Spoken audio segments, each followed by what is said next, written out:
Hey guys, good morning. Today is day 7.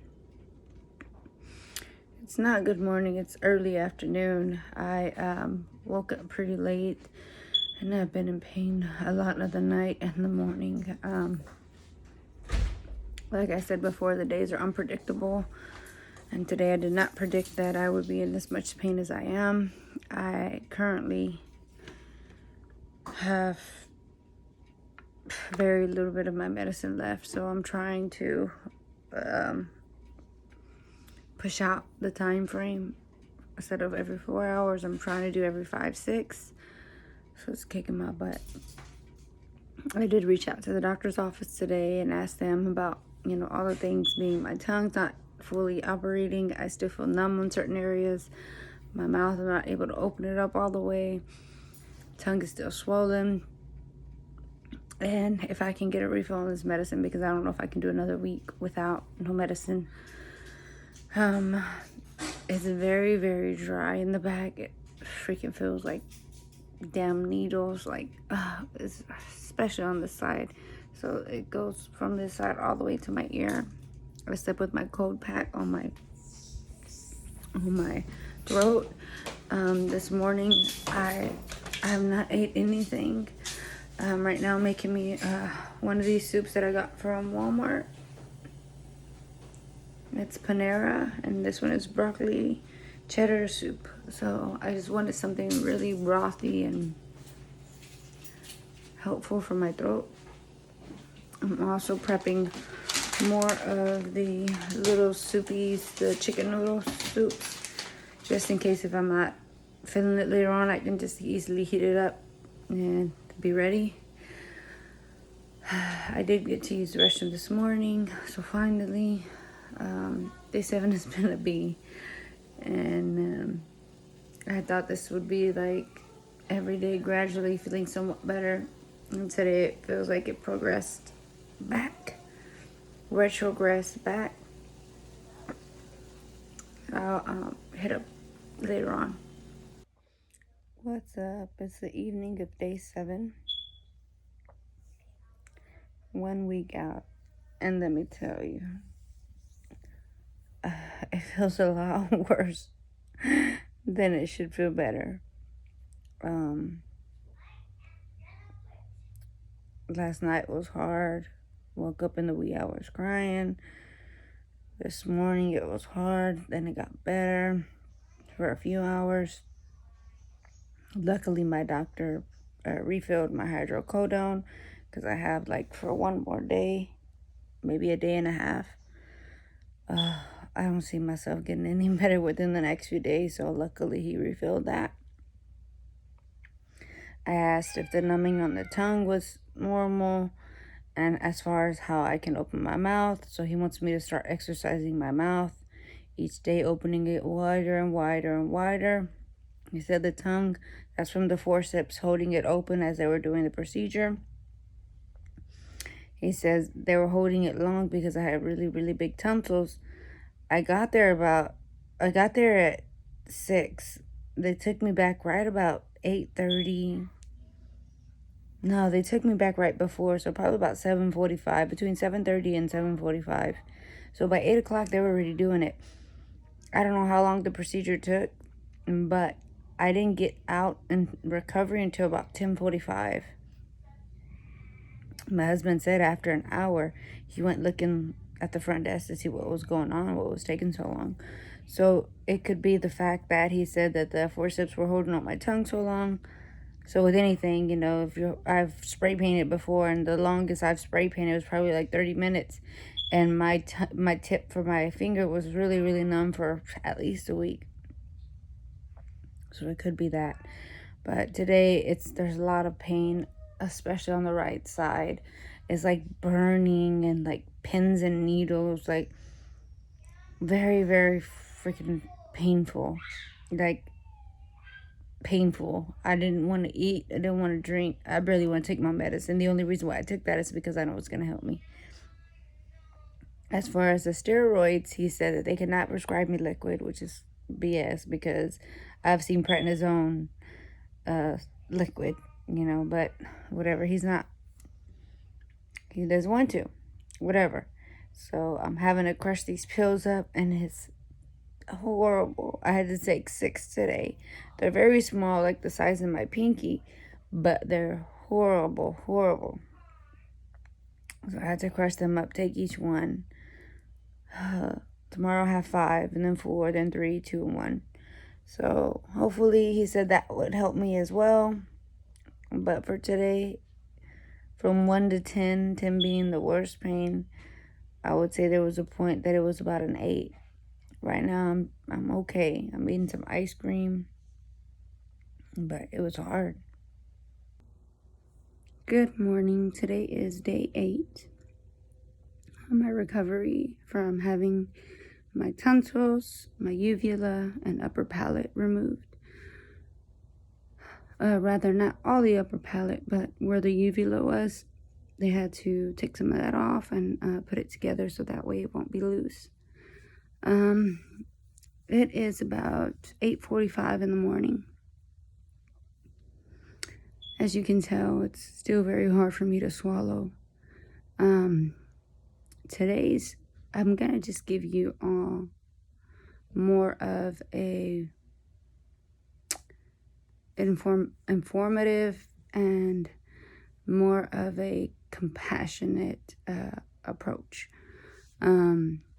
as far as people having this procedure done, also called a UPPP, a UPPP. So last night, what I've been noticing mostly every night, there's a consistency in pain. For one, you're going to sleep for hours, 7, 8 hours at a night, at a given period. In that given period, you're not wanting to consume water or Gatorade or juice. You're supposed to be asleep. So the only real reason for you to get up is to take your pain medicine because the pain wakes you up. So what I had been doing was taking my pain medicine and trying to go back to sleep, putting a cold pack on it and sucking my lollipop a little bit and trying to go back to sleep. Well, because I'm not drinking anything when that time comes that I wake up 2-3 times a night, I will have a sip of water, but I'm not going to chug down a bottle of water. I'm not going to chug down a Gatorade bottle. And I did get the little one so I can kind of control how much I'm drinking. So this is my setup. I got everything right next to me. These are the little waters that I'm drinking, and these are the Gatorades. I got a 6-pack of Gatorades, and I've never really been a Gatorade person. But I'm drinking the water more. I just got the Gatorade just in case I started feeling dehydrated. It has the electrolytes in there. But yeah, so I've just been noticing that in the wee hours when I do wake up, it's freaking pain because it's so dry back there. And I don't know if I'm sleeping with my mouth open. I don't know. I fall asleep on my husband's chest, so I'm laying to the side.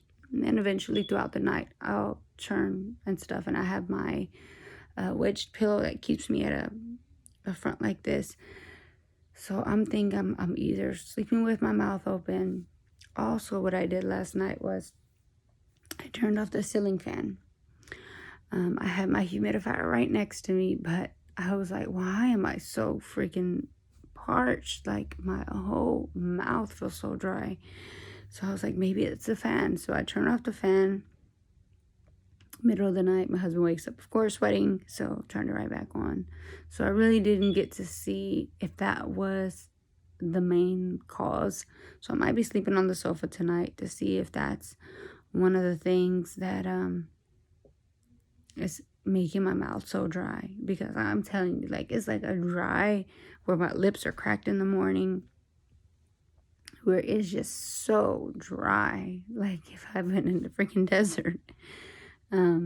But anyways, with that being said, there will be pain every single night unless you're getting up every 3-4 hours taking your medicine. I have hydrocodone and I have the tetracycline lollipops and then Tylenol powder pills, but they're flavored. So I'll take all of that in the middle of the night, and then my ice pack. That helps if you're hydrating as well. If you're not, I mean, you're just really putting yourself back to sleep, numbing the pain, and then waking back up feeling the same thing. So most mornings are very hard, and it's very, very hard to swallow in the morning. So before you eat anything, I would get some water or some juice, something cool but not too cold. Definitely not coffee or teas. I have not had a coffee or tea in a week and a half. With being an adult, the difference between being an adult and a child having this procedure done, most procedures are done for children are done for snoring or the tonsil infections. I've always had strep throat issues. I've always had the stones in the tonsils. My tonsils have always been very enlarged. My procedure was done because of obstructive sleep apnea. I started having bad insomnia and couldn't realize why the heck I was waking up every night, staying up and waking up, constantly coughing. And so I did a sleep study, and that's when they found out the obstructive sleep apnea.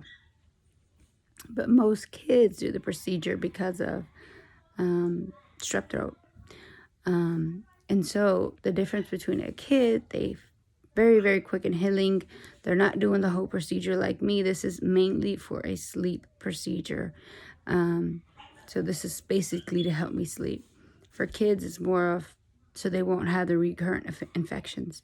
So for the kids, they just remove their tonsils, sometimes ear tubes and adenoids. For me, it was all in the mouth. So tonsils, uvula, and the upper soft palate. So when you open up my mouth, it looks like a straight square like this. There's nothing no more. So that way my airway would be more open. So that way when I'm breathing at night, I'm not choking and waking up. As far as also, the children have someone to take care of them. They have their mom, their dad, an older adult bringing them what they need, their medications on time, cooking for them. They can rest. As an adult, you don't have that option. I have 3 kids and a husband. I have been cooking. I rested maybe the first 3 days with no cooking. After that, everybody's hungry. As a mother, I don't want them eating fast food every single day. I'm not making these full course meals, but I'm still cooking. Takes away time from me sitting down. I also have a dog, a little one, so I have to take him out in the morning, have to have him pooping and peeing, and have to take him out constantly during the day. I have to feed him. So while I'm not working, I still am not staying stuck to the bed like I'm supposed to. So if you're an adult, keep that in mind.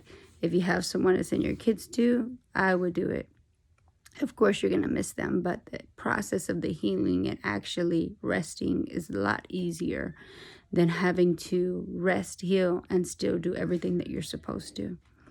So compassion for the people who have had this procedure, because it can be a real bee, and you can start acting like a bee to those you love, and you don't want to go through that. So women, if your husband has done this, be a little bit more softer. Husbands, if your wives are going through this, definitely. On top of that, PMS is starting to kick in. So women, you got it. Good evening. Today is day 8. Huge update today. I feel great. I ate pasta, fettuccine alfredo, no chicken in it. And I ate a whole bowl. It was good. I took my medicine probably like 15 minutes before to numb it, but I could swallow it. It took me a good at least 30-40 minutes to eat though. But I got to eat it all. So today was like the biggest meal that I've had the past 8 days. I feel great. I have only taken pain medication 2 times today. Totally different from yesterday. Pain has been probably about a 3 when I swallow mostly. But I feel great. I'm moving around. I cooked. I made homemade pizzas. I'm able to talk without too much pain. It's still very difficult to swallow. Still learning how to swallow. Mouth tongue is still numb. I still can't open my mouth fully, but overall pain has definitely went down. I'm praying that it will continue to be like this throughout the night as the nights are worse. But overall, I feel great. I give today a wow. Did feel nauseous a little bit at one point, I think because I was moving around a little too much. I got excited and I went to the backyard, just moving a lot more than I usually have been. But I'm going to take it easy the rest of the day, nothing else, no more cooking or nothing. I'm just going to sit back and eat me the rest of the Panera broccoli and cheese soup that I got from Walmart. So, yay.